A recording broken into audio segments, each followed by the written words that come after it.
Welcome back, investors. Jake here. In this video, let's do an update on my Schwab portfolio. Recently, I've had a lot of people subscribe to the channel, and I want to talk about my accounts because things are going pretty well.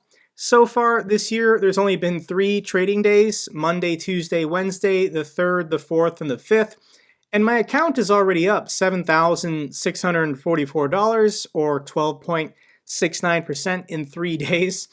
If you guys have been following my channel for a while, you know that on January 1st of last year, I put in $25,000. I've been actively trading and it's now at $67,889. So I definitely can't complain.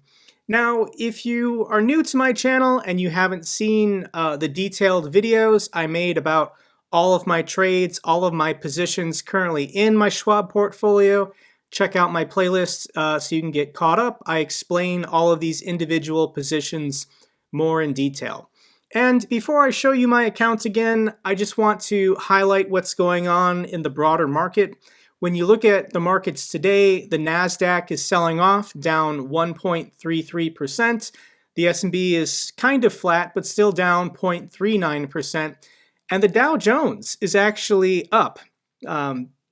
So what I think is happening is that investors are pricing in slower growth. So if you're a company that doesn't have a P to E ratio, if you don't make earnings, or your price to earnings ratio is really high, it's a very high multiple.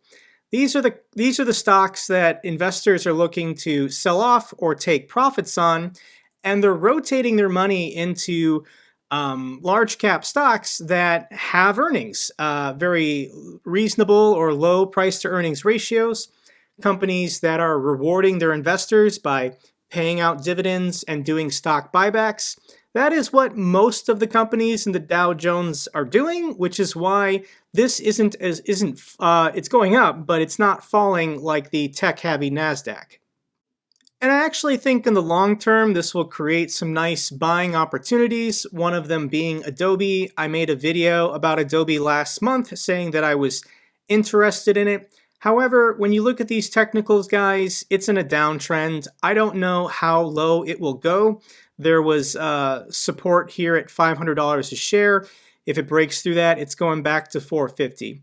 Adobe is a fantastic company with large profits, stock buybacks, no dividend, but its price to earnings and price to sales ratios were just too high. And if the market is pricing in slower growth, it's gonna sell off. And yeah, it broke through this 550 line of support. It's below its 200-day moving average. This is a dangerous stock to try and buy right now. But I will come back to it in maybe 3 months because I think as soon as it can start trading sideways, this will be a good buying opportunity.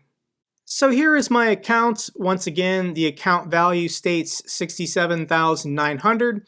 I only have $511 in cash. People keep asking me, Jake, what are you buying? What are you buying?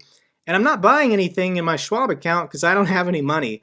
I have to take profit and sell some of these positions before I can start finding new positions to take. So let's just go through each one of these and quick recap what I think is happening.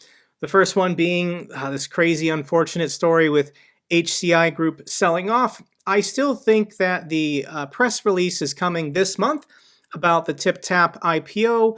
We'll get the details, how much equity in this new company HCI shareholders will get. I'm down 34% on my 100 shares that I bought. But I'm still confident that as soon as this press release comes out, the share price will pop. Now, people keep asking me, do you want to add to your position? And all you have to do is look at the chart. And I'm noticing here, this jump is when they announced that TipTap was going to be spun off into its own company. There was then a line of resistance at around $80. Once it broke through that, it went up here to $100. Broke through that, went up to 120, broke through that, went up to 140. And then when all of the other high growth stocks like Hippo and Lemonade started selling off, HCI sell off as well because people were anticipating a lower valuation. It looks like there's support here at $80, but it's still below its 20-day moving average. And as long as it's below its 20-day moving average, I don't want to add anything to my cost basis or my position in HCI. If this can prove that it's truly trading sideways, it's consolidating, and there's a strong level of support here at $80, then I might, in 2 weeks buy another 30 or 40 shares.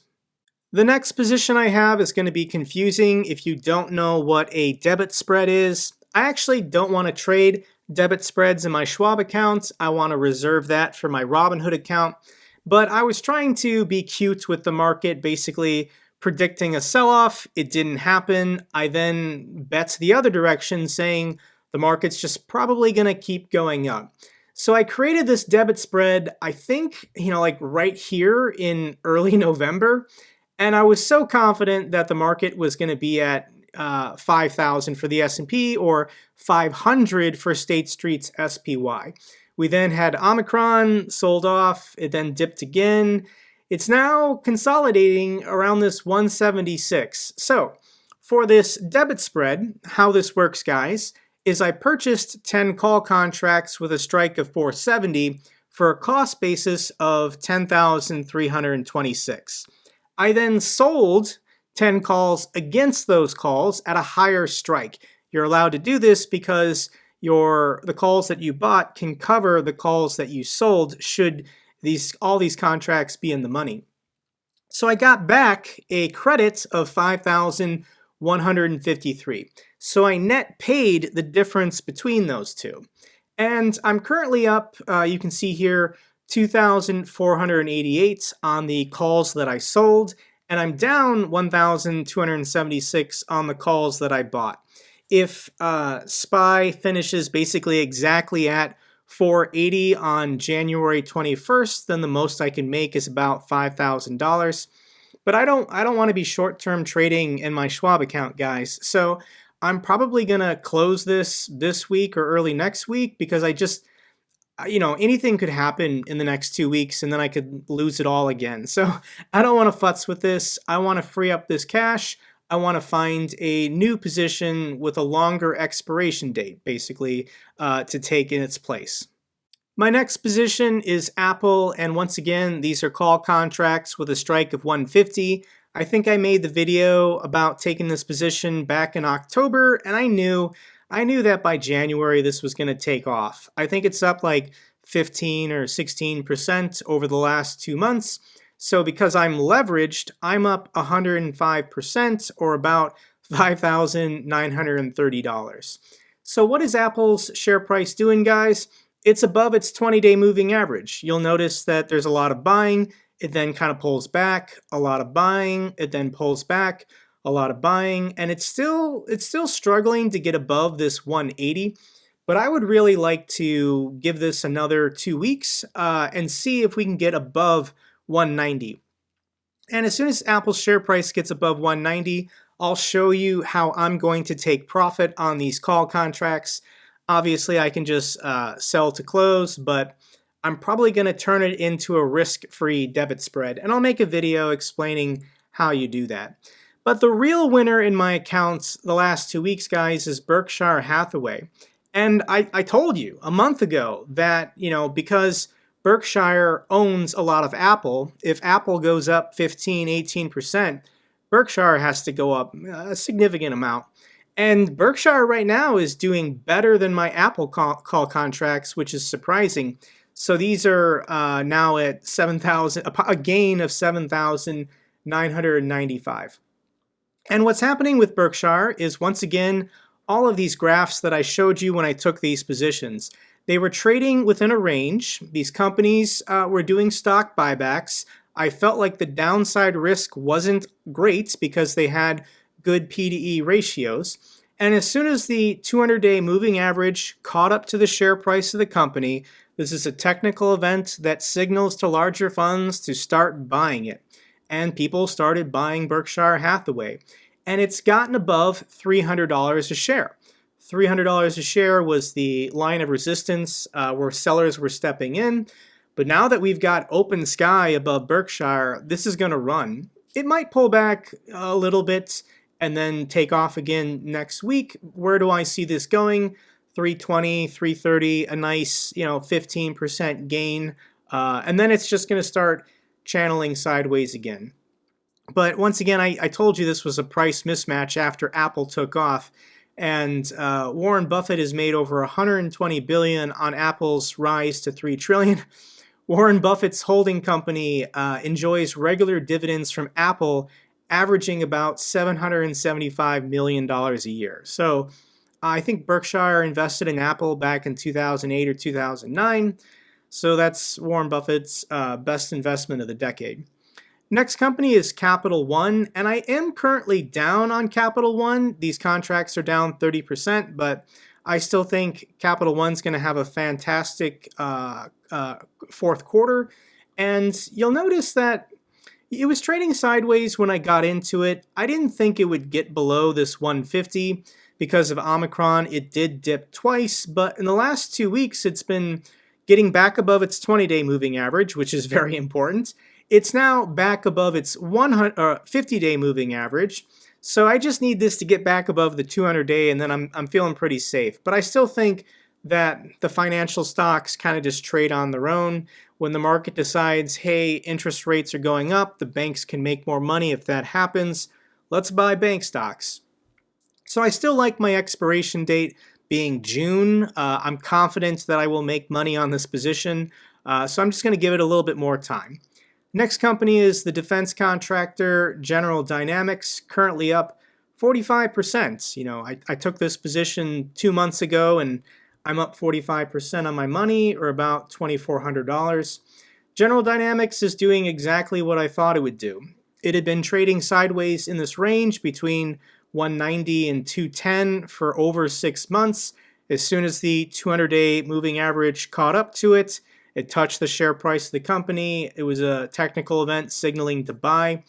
It's now broken its previous line of resistance here at 210. So it's creating brand new highs. So this stock is probably going to run over the next 2 weeks.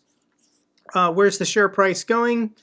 220, 230, 240 potentially. I don't know.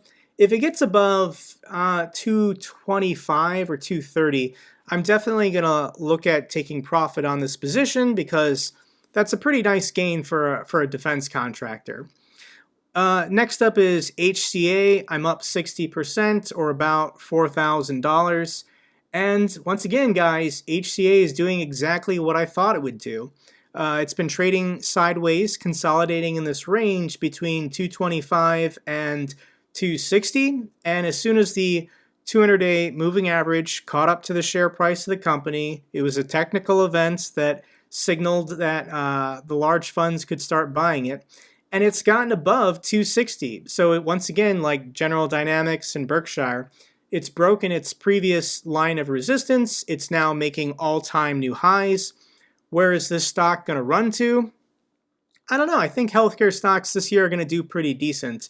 So I will start thinking about taking profit on this position if it can get to 280. But potentially, investors really like nice round numbers.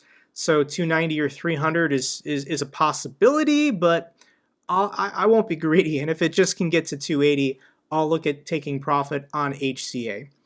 My final position that I'm in, guys, is Texas Instruments, and it's basically just been flat for the last 2 months.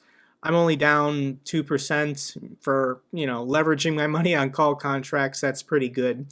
And Texas Instruments, like the others, trading within this range between 185 and 200. It's been consolidating for over 6 months. The 200-day moving average caught up to it, and it hasn't taken off. It's kind of just chilling here at around 190. I don't know when this will take off. I guess the semiconductors kind of just trade on their own, with NVIDIA having run so much and Qualcomm. Potentially, this might just continue trading sideways. I'll give this through its next earnings report. If the earnings report is bad, I'm immediately ejecting from this stock. But if it's good, I think Texas Instruments could trend up. But it looks like, based on the technicals, it's not going to take off. I'll give it another month, but I'm not feeling as optimistic about Texas Instruments as I was 2 months ago when I took the position. So there you have it, guys. That's a recap of all my positions. Once again, my trading goal for this year in my Schwab account is to double it to get a 100% return. Already being up 12% in 3 days, that's a pretty good start. I don't expect that to last, guys. There's going to be ups and downs this year. There's going to be some volatility.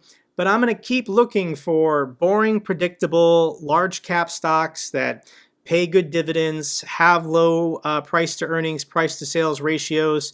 They're doing stock buybacks. There's not as much downside risk. I'm then going to leverage my money on them and get really dramatic returns.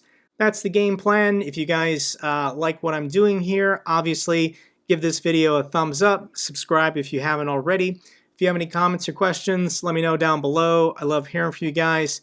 Till the next video, take care.